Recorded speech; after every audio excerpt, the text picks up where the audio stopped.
اعوذ باللہ من الشیطان الرجیم بسم اللہ الرحمن الرحیم اللہ اکبر سبحان اللہ الحمدللہ استغفر اللہ الصلاۃ والسلام علیک یا رسول اللہ وعلی آلک و اصحابک یا حبیب اللہ۔ ناظرین، آپ کی خدمت میں ایک بہت ہی اعلیٰ وظیفہ پیش کر رہا ہوں، اور یہ وظیفہ آج کل ہم سب لوگوں کے لیے بے حد ضروری ہے، کیونکہ ناظرین زندگی میں مشکلات آتی رہتی ہیں، بڑی بڑی پریشانیاں آ جاتی ہیں، اور آج کل جس دور سے ہم گزر رہے ہیں آئے دن کوئی نہ کوئی ہر گھر میں نئی پریشانی آتی رہتی ہے، اور ہم لوگ ظاہر ہے کہ پریشانیوں کو ہینڈل کرنا نہیں جانتے۔ ہم لوگوں کو علم نہیں ہے کہ جب پریشانی آ جائے گھر میں تو سب لوگوں کو ایک ہو جانا چاہیے، اس کے حل کے متعلق سوچنا چاہیے، اللہ رب العزت سے جڑ کے دعا کرنی چاہیے۔ ہم لوگ ناظرین کیا کرتے ہیں کہ ہم لوگ آپس میں لڑنا جھگڑنا شروع کر دیتے ہیں، اور ایک دوسرے پہ الزام دینا شروع کر دیتے ہیں کہ جیسے مصیبت لانے والا یہ بندہ ہے، جبکہ ناظرین یہ جو پریشانیاں مصیبتیں ہر قسم کی جو آلام آتے رہتے ہیں، اللہ رب العزت کی طرف سے یہ آزمائش بھی ہو سکتے ہیں، کسی قسم کی سزا بھی ہو سکتی ہے، وارننگ بھی ہو سکتی ہے، اور ہمارے اپنے ہی کیے کا ہی ہو سکتا ہے۔ سورہ البقرہ کی اگر آپ آخری 2 آیات پڑھیں تو لا یکلف اللہ نفسا الا وسعہا لہا ما کسبت وعلیہا ما اکتسبت، یعنی جو بھی انسان کے ساتھ ہوتا ہے وہ خود ہی اس کے عملوں کا جو نتیجہ ہوتا ہے اس کے اوپر آ کے پڑتا ہے۔ آپ کو معلوم ہے کہ ناظرین اگر ہم اچھے طریقے سے کوئی کام نہ کریں، یا کوئی اگر ہم شیطانی کام کریں، کوئی غلط کام کریں، تو پھر اس کا نتیجہ بھی تو شیطانی ہی آنا ہوتا ہے نا۔ تو اس لیے جو بھی ہمارے اوپر بوجھ پڑتے ہیں یا پریشانیاں آتی ہیں، کہیں نہ کہیں کوئی نہ کوئی اس کا تعلق کسی نہ کسی غلطی سے بھی ہو سکتا ہے، یا دوسرے پازیٹیو سینس میں ہم اگر ایسے سوچیں تو ایسے بھی ہو سکتا ہے کہ اللہ رب العزت ہمیں آزما رہا ہے، کیونکہ اللہ رب العزت نے بھی تو فرمایا ہے کہ وہ خوشیوں سے بھی آزماتا ہے، غموں سے بھی آزماتا ہے، خوشیاں دے کر، غم دے کر، خوشیاں دے کر واپس لے کر، نعمتیں دے کر، نعمتیں چھین کر، نعمتیں دے کر واپس لے کر، ہر طریقے سے وہ پھلوں کے گلنے سڑنے والی مثال جو ہے ناظرین۔ تو اللہ رب العزت ہمیں آزماتا ہے، تو جب آزمائے تو اللہ رب العزت پھر کیا دیکھتا ہے کہ اب یہ میری طرف لوٹ کے آتے ہیں کہ نہیں، کیا یہ میری طرف پلٹ کر آتے ہیں کہ نہیں۔ ناظرین جب ماں باپ بھی گھر میں اگر آپ دیکھیں جب بچے سے ناراض ہوتے ہیں، اور جب بچے کو فار ایگزامپل بعض دفعہ ایسے ہی ہوتا ہے کہ والدین گھر سے کہہ دیتے ہیں بچے سے، اگر جوان لڑکا ہو بڑا ہو تو بھائی ٹھیک ہے تو گھر سے نکل جا، وہ ان کا قطعاً مقصد نہیں ہوتا کہ تو گھر سے نکل جا، ایک وارننگ ہوتی ہے کہ شاید یہ ڈر ہی اس کے لیے کافی ہو جائے۔ اور اگر بچہ کچھ دیر کے لیے چلا جائے اور اگر آدھا پورا گھنٹہ 1 گھنٹہ واپس نہ جائے تو ماں باپ پوری دنیا میں فون بجا کے رکھ دیتے ہیں، جہاں جہاں بھی ہمارا بچہ نہیں آیا ایک بار آ جائے، ایک بار آ جائے واپس، ہم اسے کچھ نہیں کہیں گے۔ اگر ماں باپ کی حالت یہ ہوتی ہے تو وہ تو رب العزت ہے 70 ماؤں سے زیادہ محبت کرنے والا، اگر وہ ہمیں آزمائے اور ہم اگر اس آزمائش میں فیل ہو جائیں تو ناظرین اس سے زیادہ بدقسمتی اور کیا ہو سکتی ہے۔ تو اس لیے ناظرین جب اللہ رب العزت کی طرف سے کوئی پریشانی آ ہی جائے، یا کسی بھی وجہ سے کوئی آزمائش آ ہی جائے، تو آپس میں سب ایک ہو جایا کرے، کسی دوسرے پہ الزام دینے کی بجائے، کیونکہ الزام دینے سے وہ پریشانی واپس نہیں آتی ہے۔ ناظرین آج کا جو وظیفہ ہے وہ اسی سے ریلیٹڈ ہے، صرف یہ ہے کہ اگر کوئی پریشانی آ گئی ہے، کوئی پریشانیوں کا ہجوم گھروں پہ چھا گیا ہے، کچھ ایسا لگ رہا ہے کہ اس کا حل نظر نہیں آ رہا، کوئی پولیس کیس بن جاتا ہے، کوئی ہاسپٹلائزیشن کا کیس آ جاتا ہے، کوئی جھگڑا ہو جاتا ہے، کوئی خاندان میں کوئی معاملات، ایسی پریشانی آ جاتی ہے کہ بچیاں اپنے گھروں میں اگر لڑ جھگڑ کے آ جائے سسرال میں تو والدین کا اٹھنا بیٹھنا سونا بھی حرام ہو جاتا ہے، اور ان کو سمجھ نہیں آتا کیا جائے۔ تو ایسے میں اللہ رب العزت ہے نا، اللہ سے بات کریں، اللہ سے دعا کریں۔ کیسے دعا کریں یہی ہم اس وظیفے میں بتا رہے ہیں۔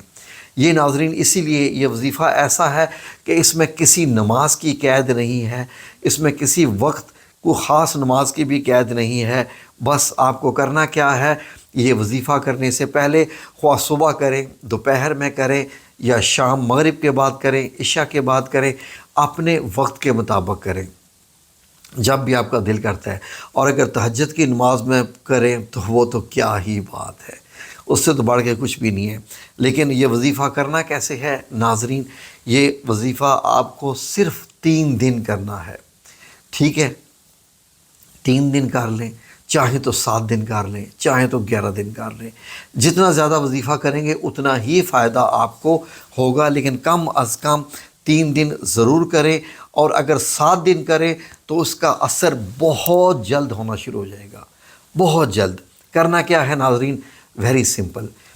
سمجھ لیں کہ اب آپ کے پاس وقت ہے، آپ نے نماز پڑھ لی، فجر کی ہے، ظہر کی ہے، مغرب کی ہے، عشاء کی ہے، آپ باوضو ہیں، پاک ہیں، اور الحمدللہ اب آپ تیار ہیں۔ بیٹھ جائیے، کسی جگہ بھی بیٹھ جائیے، مصلی پہ بیٹھ جائیے، اپنے بیڈ پہ بیٹھ جائیے، کسی صوفے پہ بیٹھ جائیے، اور اب اس وقت آپ کے سامنے آگے پیچھے دائیں بائیں کوئی نہ ہو، آپ ہوں اور رب ہو۔ بس آپ نے یہ محسوس کرنا ہے، یہ بس کہ آپ ہوں اور رب تعالیٰ ہے۔ گھر کے سارے بندے کریں زیادہ اچھا ہے۔ آپ نے کیا کرنا ہے کہ 3 بار درود شریف پڑھنا ہے، 3 بار درود پاک پڑھنا ہے۔ اس کے بعد آپ نے سورہ فاتحہ 7 مرتبہ پڑھنی ہے، سورہ فاتحہ الحمد شریف 7 مرتبہ پڑھنی ہے۔ پھر اس کے بعد سورہ علم نشرح آپ نے 7 مرتبہ پڑھنی ہے، علم نشرح 7 بار پڑھنی ہے۔ پھر سورہ اخلاص بھی 7 بار پڑھنی ہے، یعنی یہ 3 صورتیں آپ نے 7 بار پڑھنی ہے۔ اب آپ نے 11 بار پھر درود ابراہیمی پڑھنا ہے، 11 بار درود ابراہیمی پڑھنا ہے۔ اور اب آپ نے بس ہاتھ اٹھا لینے ہیں، اور یہ جو الفاظ ہیں اتنے خوبصورت ہیں کہ رب تعالیٰ جب یہ لفظ سنتا جاتا ہے تو رب ہو سکتا ہے اسی وقت ہی آپ کے ابھی ہاتھ اٹھے ہوں اور اللہ رب العزت آپ کے غم دور کر دے، پریشانی دور کر دے، آپ کے لیے تمام مشکلات ختم کر دے۔ اتنے پیارے یہ الفاظ ہیں۔ آپ نے پکارنے کیسے ہیں؟ میں تو شاید اچھے طریقے سے نہ پکار سکوں، نہ کیونکہ میں قاری نہیں ہوں قرآن پاک کا، عام بس پڑھنے والا ہوں۔ میں آپ کے سامنے پیش کرتا ہوں، الفاظ اسکرین پہ لکھے ہوئے آ رہے ہوں گے، آپ نے ان کو کاپی پیسٹ کر لیں، اسکرین شاٹ لے لیں، جو بھی کر لیں، اور اس کے بعد آپ نے ایسے پکارنا ہے: یا قاضی الحاجات و یا کافی المہمات و یا دافع البلیات و یا حل المشکلات و یا رافع الدرجات و یا شافی الامراض و یا مجیب الدعوات و یا ارحم الراحمین۔ ان الفاظ کو آپ نے 7 بار دہرانا ہے،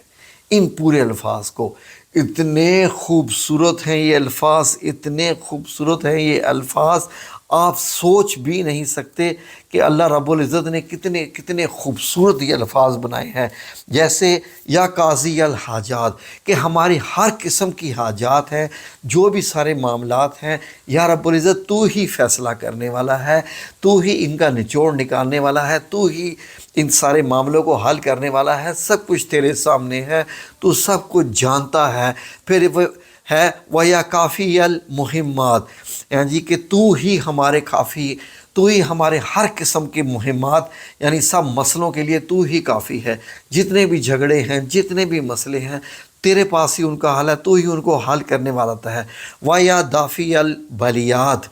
اور اے اللہ رب العزت تو ہی ان تمام مصیبتوں کو، آفات کو، پریشانیوں کو ہم سے دور کرنے والا ہے، تو ہی ہے، اور کون ہے؟ وَيَا حَلَّ الْمُشْكِلَاتِ، اور تمام مسائل کا حل تو اے رب العزت تیرے پاس ہی ہے نا، تو ہی سب کو حل کرنے والا ہے۔ ہم تو نادان ہیں، ہم تو بے عقل ہیں، ہم بے سمجھ ہیں، تو سب سے زیادہ علم والا ہے، تو سب کچھ جاننے والا ہے۔ ان ساری میری مشکلات جو مجھ پہ آن پڑی ہیں تیرے پاس حل ہے، تو ہی کر دے۔ وَيَا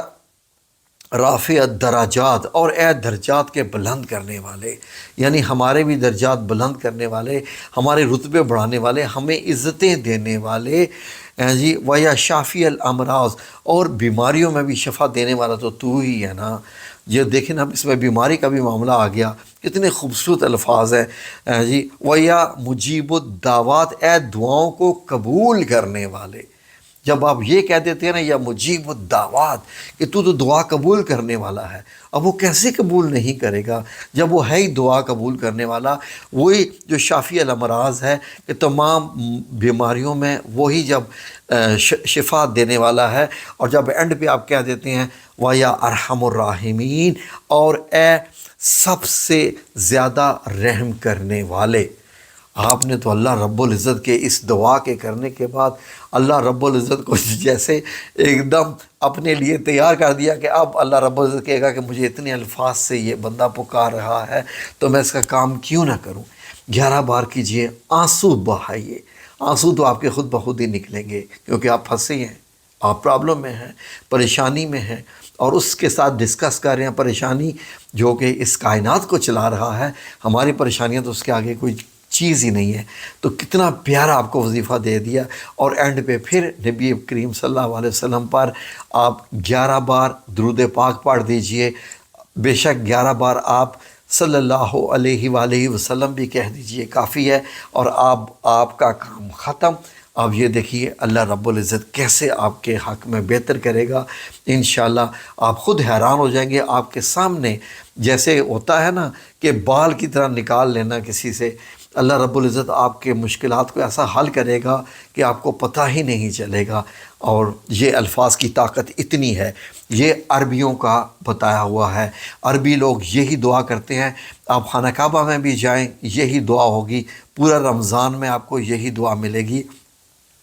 عربی لوگ اس کو بہت یاد کرتے ہیں، اور جب بھی ان کو مشکل کوئی پیش آتی ہے تو وہ یہ چند الفاظ دہرا دیتے ہیں، اور اس کے پہلے جو آپ نے صورتیں پڑھی ہیں اس کا بھی اپنا اثر ہے۔ تو یہ ناظرین آپ کی خدمت میں نے پیش کر دیا، بہت اعلیٰ وظیفہ ہے۔ اس کو حضرت شیخ عبدالقادر جیلانی رحمۃ اللہ علیہ نے بیان کیا ہے، اور نبی پاک صلی اللہ علیہ وسلم کی حدیث مبارک میں بھی یہ ساری دعائیں ملتی ہیں، اور بہت ہی اعلیٰ مجرب وظیفہ ہے۔ اتنے پیارے الفاظ ہیں کہ جب آپ نے اللہ رب العزت کے سامنے ادا کرنے ہیں تو آپ کا کام انشاءاللہ،